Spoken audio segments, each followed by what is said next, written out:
Hello friends, আসসালামু আলাইকুম। Sharmin cooking ভিডিওতে আপনাদের স্বাগতম। আজ আমি আপনাদের সামনে হাজির হয়েছি নতুন একটি রেসিপি নিয়ে, কাসকি মাছের পাতুরি।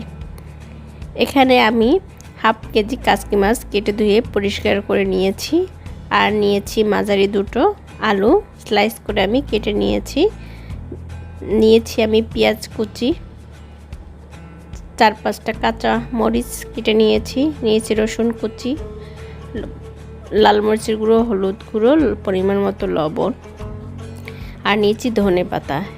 এখন আমি সব উপকরণ দিয়ে মাছটা আলুটা ভালো করে মাখিয়ে নিব। তো আমি দিয়ে দিচ্ছি এখানে কেটে রাখা পেঁয়াজ কুচি, দিয়ে দিচ্ছি আমি কাঁচা মরিচ, দিয়ে দিচ্ছি আমি রসুন কুচি, দিয়ে দিচ্ছি আমি পরিমাণ মতো লবণ, হলুদ গুঁড়ো, লাল মরিচের গুঁড়ো, আর দিয়ে দিব আমি ধনে পাতা।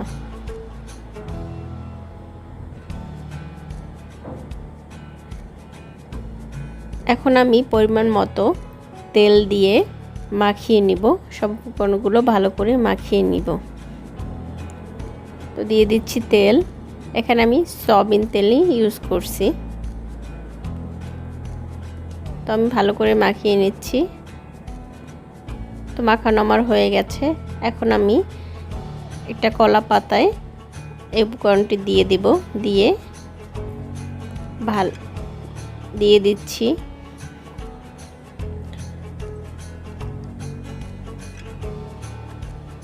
সব উপকরণগুলো দিয়ে আমি একটু ছড়িয়ে দিচ্ছি।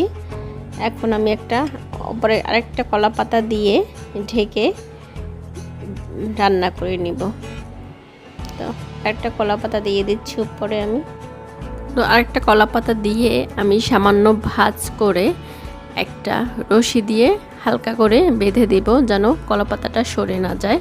তো চুলায় আমি একটা তাওয়া বসিয়েছি, তাওয়াটা গরম হয়েছে। এখন আমি পাতুরিটা দিয়ে মাঝারি আঁচে ভেজে নিব।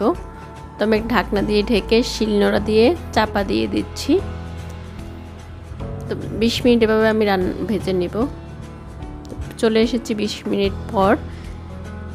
এখন আমি ঢাকনাটা উঠিয়ে দেখছি, দেখেন আমার উপরে কলা পাতাটার কালারটাও চেঞ্জ হয়ে গেছে।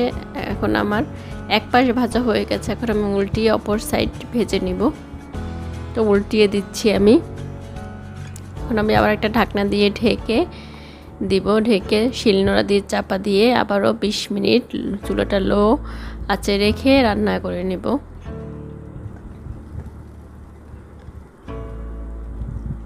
তো চলে এসেছি 20 মিনিট পর। দেখেন আমার রান্নাটা হয়ে গেছে।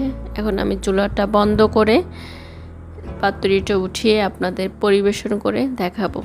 তো চুলাটা বন্ধ করে দিয়েছি, এখন আমি উঠিয়ে নিচ্ছি। তো দেখেন আমার পাতুরিটা কেমন হয়েছে, দেখেছেন। এখন আমি একটা সার্ভিং ডিশে পরিবেশন করে দেখাচ্ছি। দেখেন, আপনারা অবশ্যই বাসায় ট্রাই করবেন, আশা করি ভালো লাগবে। আর আমার ভিডিওটা যদি ভালো লাগে অবশ্যই চ্যানেলটা সাবস্ক্রাইব করে লাইক, কমেন্ট, শেয়ার করে দেবেন। ধন্যবাদ এতক্ষণ আমার সাথে থাকার জন্য।